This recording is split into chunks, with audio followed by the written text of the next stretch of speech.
Valser, le podcast qui fait danser ton esprit. Je suis Nathalie Gozard-Lucas, ancienne danseuse et chorégraphe, et ravie de t'accueillir pour cette deuxième saison. Aujourd'hui, je suis formatrice pour danseurs professionnels et master coach certifié avec une spécialisation en coaching scolaire et parental. La phrase qui me définirait le mieux serait « Ce qui ne me passionne pas m'ennuie ». Alors à travers ce podcast, je souhaite te parler passionnément, souvent de développement personnel et de coaching, parfois de parentalité et parfois même de danse. Parce que nos vies ne se résument pas à une case, parce que je ne suis pas qu'une femme, qu'une épouse, qu'une collègue, qu'une maman, qu'une pote, qu'une amie, parce que je suis tout ça à la fois. Je me refuse à spécialiser ce podcast et j'envoie valser les dictats du marketing et de la société. Mon but à travers J'envoie valser est de t'emmener dans un monde où bienveillance, tolérance, respect serait la nouvelle devise. Un monde où les relations humaines ne seraient plus ancrées dans un rapport de force. Un monde où chacun serait libre d'oser être la personne qu'il souhaite. Alors je te retrouve toutes les semaines et tous les lundis pour un nouvel épisode dédié principalement au coaching et au développement personnel. Je ferai souvent le pont avec la parentalité car j'estime que notre rapport à l'enfant, notre rapport à l'éducation et à l'enseignement est souvent très révélateur de notre rapport à l'autre et de notre façon à le considérer. Et je te retrouverai pour des épisodes spéciaux de temps en temps où je recevrai des invités qui viennent d'univers professionnels divers et variés et qui viendront nous raconter leur parcours et nous parler d'un sujet qui leur tient à cœur.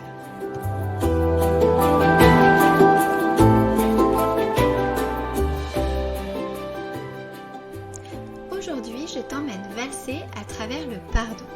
Pardonner semble très important et très bénéfique. Nous avons beaucoup d'injonctions autour de ça. Qui n'a pas entendu « tu devrais pardonner » ou « tu ne devrais pas pardonner ». Mais finalement, qu'est-ce que c'est pardonner ? Et puis, pour qui pardonner et pourquoi pardonner ? Et si on décide de pardonner, comment fait-on ? Parce que le chemin paraît semé d'embûches et pas aussi simple qu'il n'y paraît. Et peut-être que ce n'est pas juste une décision, il y a peut-être tout un chemin d'introspection à faire pour se donner les moyens de pardonner. Alors aujourd'hui, je t'emmène explorer toutes ces pistes avec moi et je te souhaite une très bonne écoute.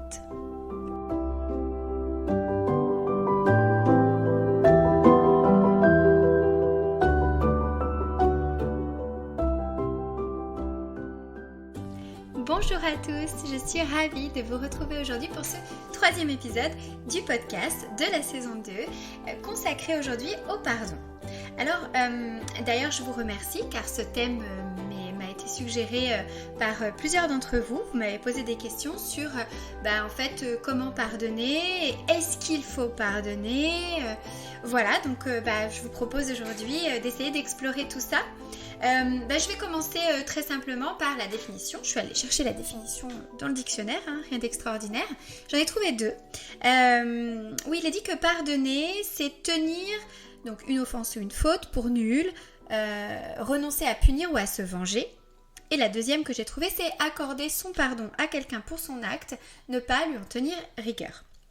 Bon, je pense que vous me rejoindrez. Ce qui se dégage un peu de ces définitions, finalement, c'est de ne pas tenir rigueur d'un acte. Pour autant, et c'est là où c'est vous qui allez finalement répondre, qu'est-ce que ça signifie réellement ne pas tenir rigueur ? Vous voyez ? C'est-à-dire, est-ce que ça veut dire que j'oublie totalement, on fait comme si absolument rien ne s'était passé ? Et là je m'interroge sur peut-être que ce que vous avez, cet acte qui vous a causé du tort et pour lequel peut-être que vous aimeriez pardonner, vous a forcément provoqué des émotions. Alors est-ce que oublier ça veut dire oublier les émotions que vous avez ressenties, ou est-ce que c'est dire il s'est passé ça, tu as fait ça et moi j'ai ressenti ça. Et je décide de te pardonner, c'est-à-dire que je vais pas nécessairement oublier ce qui s'est passé, mais on va en discuter, on va en dégager tous les deux des leçons, et on va avancer avec ça, mais finalement cet événement fera partie de notre histoire. Pour autant, et ben malgré ce qui s'est passé, notre relation va évoluer, mais ne va pas, il va pas y avoir pour autant moins d'amour. Alors quand je parle d'amour ici, je parle d'amour au sens large, d'accord? Et peut-être, voilà, ou même si on parle de relation professionnelle, notre relation professionnelle va rester intacte, mais peut-être que cet événement nous prouve qu'elle doit évoluer. Mais je vais te pardonner en ce sens que je ne vais pas te répéter tous les jours, voilà, il s'est passé ça et j'ai plus confiance en toi et voilà. Grande question, je sais pas vous, mais en fait en préparant un petit peu l'épisode, je me suis dit ouais mais en fait qu'est-ce que c'est parce que souvent je crois qu'on associe le fait de pardonner à oublier. Et souvent il y en a qui te disent bah je pardonne mais j'oublie pas. Euh, et en fait je crois que c'est à chacun tout simplement de savoir ce qu'on met derrière le mot pardonner. Vous, quand vous décidez de pardonner, qu'est-ce que ça implique pour vous? Est-ce que ça implique que du coup on ne reparle plus jamais de ça ou en tout cas on le ressort pas à chaque dispute, on ne ressort pas le dos quoi. Ok.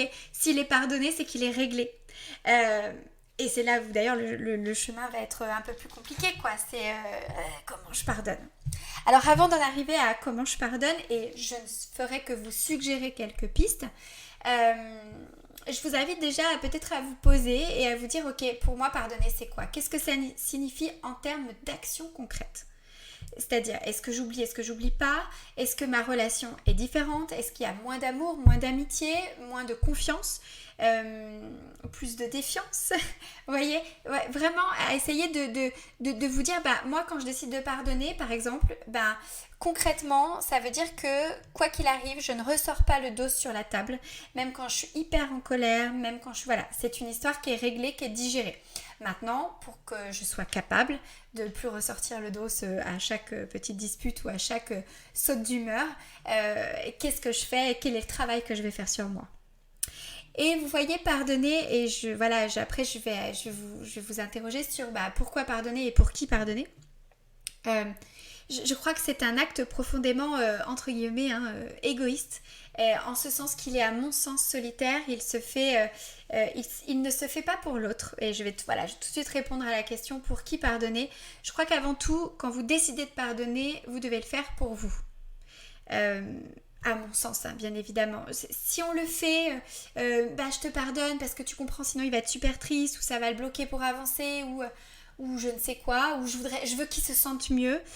Attention, et je vous en ai parlé dans l'épisode précédent, au triangle de Karpman. Je vais me poser en position de sauveur. Je vais arriver avec ma grande cape de sauveur. Oh oui, moi, je vais te sauver, je vais te pardonner pour que tu puisses avancer. Et puis, au moindre petit truc, à la moindre petite fatigue, saute d'humeur, émotion, je ne sais quoi, on va ressortir le dos. On va dire, mais attends, moi quand même, j'étais capable de te pardonner et toi là, t'es pas capable de me pardonner. Attention, ça n'a rien à voir. Et puis, chacun est différent face au pardon. Et je crois qu'il faut surtout respecter ça. On n'a pas tous la même approche et c'est ok. Donc, la première personne pour qui vous devez pardonner, c'est pour vous. Quand vous pardonnez à quelqu'un, il y a souvent cette part, vous savez, de finalement, en fait, est-ce qu'il ne faudrait pas que je me pardonne à moi-même avant tout? Me pardonner à moi-même, entre guillemets, de m'être fait avoir, par exemple. Je vais vous prendre l'exemple de, je sais pas, vous avez été trompé. Bon, pardon, je vais casser l'ambiance aujourd'hui. Je vais vous parler d'infidélité. Souvent, moi, quand j'ai pu discuter avec des amis ou même discuter avec moi-même à ce sujet, il y a ce côté un petit peu honteux de j'ai pas vu le truc venir ou voilà, on m'a trompé parce que je suis pas à la hauteur ou parce que ça. Et je crois que la première chose, c'est peut-être de se pardonner à soi-même quand on n'a pas vu les choses venir, quand l'épisode s'est reproduit peut-être plusieurs fois parce qu'on a décidé de pardonner plusieurs fois et que l'épisode s'est reproduit pour plein de choses. Je parle d'infidélité là pour illustrer mon propos, mais vous pouvez mettre ça à plein de domaines. Je crois que la première chose, c'est ok, je me pardonne à moi-même, j'ai droit à l'erreur, j'ai droit de me tromper, je suis sur un chemin d'apprentissage de la vie. Et avant peut-être de faire mon cheminement et de pouvoir pardonner à l'autre, la première personne à qui je dois pardonner, c'est moi-même. Voilà. Ensuite, je me pardonne, je pardonne en tout cas pour moi, pour éviter de rentrer dans ce triangle de Karpman dont je vous ai déjà parlé à l'épisode précédent, mais aussi pour soi-même, si vous voulez, pour amener amener de la positivité en fait. Ne pas rester dans un cercle négatif qui souvent je dis bien souvent, mais vous n'êtes pas obligé de partager mon avis, va nous amener à un cercle de culpabilité aussi. Hein, tout ça, et plutôt restez, faites-le pour vous. Si vous devez pardonner, faites-le pour vous parce que posez-vous cette question, qu'est-ce que ça m'apporte de pardonner ou pas? En fait, voilà, qu'est-ce que ça m'apporte si je pardonne et qu'est-ce que ça m'apporte à moi si je ne pardonne pas? Pas dans votre relation à l'autre, vraiment vous avec vous-même. Vous pouvez vous demander qu'est-ce que je veux dans ma relation, comment je vois ma relation et si je pardonne, comment ça va servir ma relation ou au contraire, si je ne pardonne pas, comment ça va la servir ou la desservir. Mais cette introspection doit être faite, si vous voulez, à mon sens, seul. C'est vous avec vous-même et avec votre façon de gérer votre vie et votre vision de la vie et de votre vision de vos relations. Si vous n'avez pas envie de pardonner, pour tout un tas de raisons, et je vais tout de suite en venir à pourquoi ça peut être positif de pardonner. Souvent, notre relation s'inscrit quand il y a une action comme ça qui a été faite et qu'il y a cette question de pardon, finalement dans un rapport de force. J'ai pu discuter avec des gens et entendre que si je pardonnais ou si cette personne pardonnait, ah bah l'autre il a gagné. Ouais, il a gagné, voilà, j'ai pardonné, il a agi comme ça et puis il ne paye pas les conséquences de ses actes. J'aimerais nuancer ce propos et vous dire que sortons de ce rapport de force, sortons de qui a tort, qui a raison. Je vous l'ai déjà dit plusieurs fois depuis le début de la saison, mais sortons de ce schéma binaire où tout est noir ou tout est blanc, où quelqu'un a totalement raison, quelqu'un a totalement tort. Souvent dans une relation comme ça, dans une situation où la question du pardon se pose, peut-être qu'il y a un peu plus de nuances et que je dirais que entre guillemets les torts sont partagés. Alors vous allez me dire, bah attends, il m'a trompé, c'est de sa faute, hein. Et là je serai la première à vous dire, mais carrément c'est de sa faute. Et sans vous dire culpabilisez-vous parce que vous aussi vous avez vos torts. Non, mais peut-être que si la personne en est arrivée là, ça la concerne, hein, ce sont par rapport à ses besoins, mais peut-être qu'il y a eu un manque de communication au niveau du couple. Et si manque de communication il y a, peut-être que là c'est un travail des deux à faire. Vous voyez, voilà, c'est juste pour sortir de ce rapport de force entre humains, à toujours vouloir prendre le dessus sur une relation et se dire tout simplement, voilà, si je pardonne, je le fais pour ramener de la positivité, parce que j'aspire à moi plus de sérénité, parce que j'en ai marre de penser à ça tout le temps, de me triturer l'esprit et que peut-être que voilà, il y a un travail à faire sur moi. Voilà, donc voilà, pour qui, pourquoi. Pour résumer, je vous dirais, pardonnez, première chose, à vous-même, pardonnez-vous à vous-même, pardonnez pour vous, parce que c'est à vous que ça fait du bien, parce que vous souhaitez ne pas rentrer dans un conflit, ne pas rentrer dans un rapport de force, et parce que vous aspirez à plus de sérénité. En revanche, pour effectivement arriver à pardonner, il y a tout un travail, à mon sens, d'introspection à faire. Déjà, il y a une décision à prendre. Je décide ou pas de pardonner. Une fois que cette décision est prise et qu'on décide de pardonner, là, il va y avoir tout un processus à faire. Peut-être que la première chose à faire, c'est dans l'action qui vous a causé du tort, on va essayer de reconsidérer le comportement de l'autre au vu d'un besoin insatisfait. Alors, je m'explique, je vais parler français. Tout simplement, je crois que je vous en ai déjà parlé dans certains épisodes, notamment concernant la parentalité, mais nous, en coaching, on part du principe que les gens agissent pour eux-mêmes, pour satisfaire leurs propres besoins. Donc, l'acte le plus altruiste du monde peut très bien s'expliquer par le fait que c'est pas tant que la personne est altruiste, même si elle l'est, c'est qu'en tout cas, elle est en train de satisfaire son besoin de se rendre utile. Ok ? Et ça, comprendre ça, je dirais que c'est prendre sa responsabilité en main. Ok, je suis responsable de mes besoins, je suis responsable de mes actes et j'agis avant tout pour moi-même et c'est totalement ok. De ce fait, quand une personne, je vais reprendre l'exemple de l'infidélité, vous trompe pour éviter d'accumuler de la rancœur et de la rancune, ce serait de se dire ok, cette personne, elle a agi comme ça parce qu'elle a été satisfaire un de ses besoins à elle. Ça n'a rien à voir avec moi, ça n'a rien à voir avec la personne que je suis ou par rapport à mon comportement. elle avait un besoin. Alors quel est ce besoin? On pourrait l'identifier, un besoin d'attention, un besoin de s'évader, un besoin, je vous avoue, je sais pas. Qu'est-ce qu'on va satisfaire quand on est infidèle, et je pense que c'est propre à chacun. Avant, vous savez, je fais une petite parenthèse, mais j'étais très très binaire sur la fidélité. Je vous dis pas que voilà, dans ma vie j'ai absolument pas envie d'infidélité, c'est pas du tout, je suis même très exclusive, mais en tout cas j'essaie de ramener de la bienveillance vis-à-vis des gens qui peuvent être infidèles.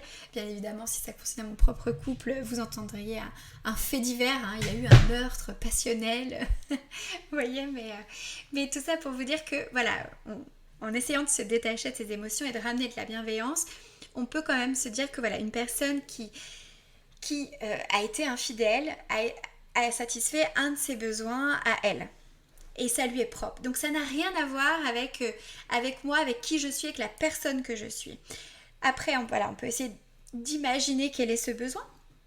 Et je vous encourage à la communication, à essayer d'aller voir, voilà, qu'est-ce qui s'est passé, qu'est-ce qui t'a amené à faire ça, en se détachant du reproche, en se détachant de tu ne faisais plus attention à moi, tu étais ci, tu étais ça, tu étais machin, tu étais truc, ok? Non.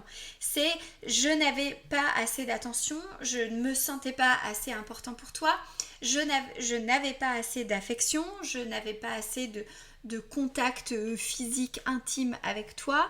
Voilà, ça appartient à la personne, d'accord? Voilà, je vous dis pas que c'est facile de communiquer comme ça, hein, surtout dans ces moments-là, mais on essaye, vous voyez, de chacun prendre ses responsabilités, de ses actes et d'identifier, voilà, quel est le besoin qui a poussé, qui a amené ce comportement.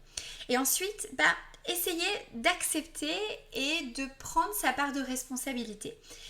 Non pas en culpabilisant et en se disant s'il est allé voir ailleurs, il m'a dit que c'est parce qu'il n'avait pas assez d'affection, c'est moi qui n'ai pas été assez comme ci ou assez comme ça. Non. Mais de se dire, ok, qu'est-ce que ça m'apprend d'une relation de couple? Peut-être qu'à des moments, effectivement, je n'ai pas été assez vigilante sur son besoin d'affection. Alors après, est-ce qu'il me l'a exprimé, est-ce que si, est-ce que ça?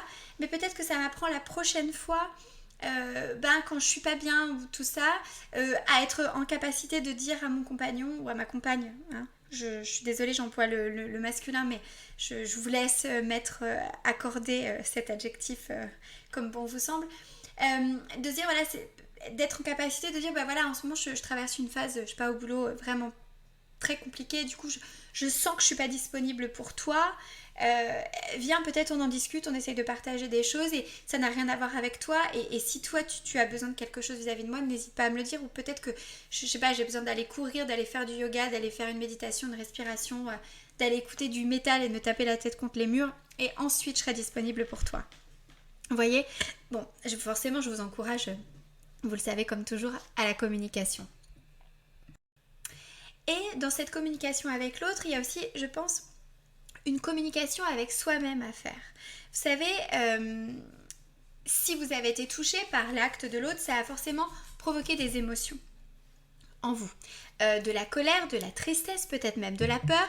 Peut-être que finalement ça a réveillé des insécurités. Et dans ces situations de trahison, il y a souvent en fait que ce n'est pas tant l'acte de la personne qui a été vous toucher, puisque vous le savez, on est responsable de ses propres émotions. Donc si je décide de me mettre en colère ou d'être attristée par ça, c'est parce qu'en fait cet acte-là vient réveiller en moi des insécurités. Il vient mettre en lumière tout ça, réactiver peut-être des choses que j'avais enfouies, ou que je pensais avoir travaillé dessus. Et souvent, dans le cas d'une infidélité, ça vient réveiller un manque de confiance en soi, un manque d'estime de soi. Ça vient réveiller ces insécurités. C'est pas tant que l'autre, du coup, vous a fait perdre confiance en vous, c'est que ça vient peut-être réveiller ça. Et du coup, de se dire, ok, là, je m'aperçois que dans cette situation, je sens que finalement, je n'ai pas suffisamment confiance en moi aussi. Vous savez, des fois, on a des comportements, limite, on va pousser, je dis pas qu'on va pousser l'autre à nous tromper, puisque chacun est responsable de ses actes, mais on va allumer l'étincelle, quoi. Ah, t'as vu cette fille, je suis sûre qu'elle te plaît, en fait. Je suis sûre que si, je suis sûre qu'elle te conviendrait mieux. Vous voyez, on met des graines, quoi. Alors que si on a suffisamment confiance en soi, et avoir confiance en soi, ça ne veut pas dire se trouver le meilleur du monde, hein. C'est juste avoir conscience de ses ressources, de ses qualités, de ses défauts, de ses axes d'amélioration. On ne va pas forcément aller chercher à être rassuré par l'autre, on va d'abord se rassurer soi-même et puis après potentiellement être en capacité d'exprimer son besoin d'être rassuré et ça fait toute la différence. Donc, je résume un petit peu ce que je viens de vous dire sur comment pardonner. La première chose, c'est reconsidérer le comportement de l'autre en termes de besoin. Quel est le besoin que cette personne est allée satisfaire? Ensuite, je vais aller prendre ma part de responsabilité, non pas de culpabilité, mais bien de responsabilité, et je vais aller décoder mes propres émotions. Si ça m'a mis en colère, qu'est-ce que ça m'apprend sur moi et qu'est-ce qui fait que je suis en colère? Qu'est-ce que ça a été bougé comme valeur? J'ai peur, je suis triste, je me sens hyper insécure, je sens qu'en fait j'ai pas du tout confiance en moi. En fait, si je veux pardonner, je pense qu'il y a un travail à faire sur moi en termes de confiance en moi. Voilà, peut-être qu'à un moment donné, je me suis oubliée dans cette relation et j'ai besoin de travailler sur la confiance en moi et après peut-être travailler sur la confiance en l'autre. Et justement, dans ce truc de j'identifie qu'il y a un manque de confiance et qu'il y a un lien qui va devoir être rétabli avec l'autre, pardonner, ça nécessite à mon sens aussi une réparation de la part de l'autre. Hein. Et quand les torts sont partagés, une réparation des deux côtés. Alors, réfléchir ensemble, et je parle bien de réparation et pas de punition, c'est pas tu m'as trompé alors du coup tu vas dormir sur le canapé pendant un mois ou dehors ou machin. Si ça vous fait du bien, hein, cette phase-là, bien sûr, prenez-la. Bien évidemment. Mais ce que je veux dire, c'est que on le fait pas parce que je te punis, on le fait parce que tous les deux, on a besoin de prendre des distances. Voilà, ça c'est autre chose. Et on va réfléchir à une réparation. Voilà, du coup, moi, j'ai beaucoup de mal à te faire confiance. Donc, qu'est-ce qu'on peut mettre en place pour que petit à petit, je te refasse confiance? Hein, la confiance est quelque chose aussi qui se gagne. Ça s'accorde pas nécessairement aveuglément. Et encore, là aussi, chacun est libre. Donc, peut-être réfléchir, vous voyez, à une réparation qui va vous permettre de rétablir un lien, une connexion dans votre relation avec l'autre. Et puis surtout, à mon sens, c'est aussi, voilà, comme je vous l'ai dit au tout début, une décision. Je décide de pardonner. Et quand je décide de pardonner, je décide de qu'est-ce que je mets comme action derrière ça. Ça veut dire que je ne ressasse pas, que je te ressors pas le dos, enfin voilà, tout ce que je vous ai déjà dit tout à l'heure. Voilà, en gros, ce que je voulais vous partager par rapport au pardon. Donc, essayez de définir ce que c'est pour vous pardonner, voilà, en des termes très concrets, en des termes d'action, de pensée, de comportement, des choses très claires où vous vous dites, là, si j'agis comme ça, c'est que j'ai pardonné. Si je pense comme ça, c'est que j'ai réussi à pardonner. Voilà, j'essaye de me mettre aussi à la place de l'autre. J'accepte ma part de responsabilité. Tout n'est pas noir ou tout n'est pas blanc. J'accueille mes propres émotions. Je travaille sur mes propres émotions et je dégage peut-être des pistes de travail sur moi-même. Et puis, voilà, je prends avant tout une décision et je fais un pacte avec moi-même et peut-être avec l'autre. Et on met tout un processus de, comment on fait pour que... voilà, cette réparation puisse avoir lieu pour que je puisse te pardonner. Voilà, en gros, tout ce que je voulais vous partager. Je voudrais aussi vous conseiller le podcast de Maud Ankawam, qui est l'auteur de Respire et de Kilomètre Zéro, dont je vous ai déjà parlé. Elle a un podcast qui s'appelle Les questions que tout le monde se pose, ou toutes ces questions. Voilà, j'ai oublié le nom exact, je m'en excuse. Je vous le mettrai dans la description. Et elle a un épisode qui est sur le pardon, que j'ai trouvé très éclairant. Donc j'ai essayé de ne pas redire dans mon approche du pardon des choses qu'elle aurait pu dire, même s'il y a beaucoup de choses qui se regroupent. Mais je vous invite, si cette question du pardon vous titille, à aller écouter cet épisode. Et d'une manière générale, à aller écouter son podcast que je trouve très bien fait, très parlant, j'aime beaucoup. Et je suis sûre qu'il pourra vous enrichir et il pourra, sur cette question du pardon, vous apporter aussi un autre angle, une autre façon de voir les choses. Et il est très constructif également. Voilà. Je vous remercie de m'avoir écouté. N'hésitez pas à me faire un retour sur l'épisode, à me partager des réflexions, à me poser des questions et aussi éventuellement à me proposer de nouveaux thèmes de podcast. Je vous dis à la semaine prochaine.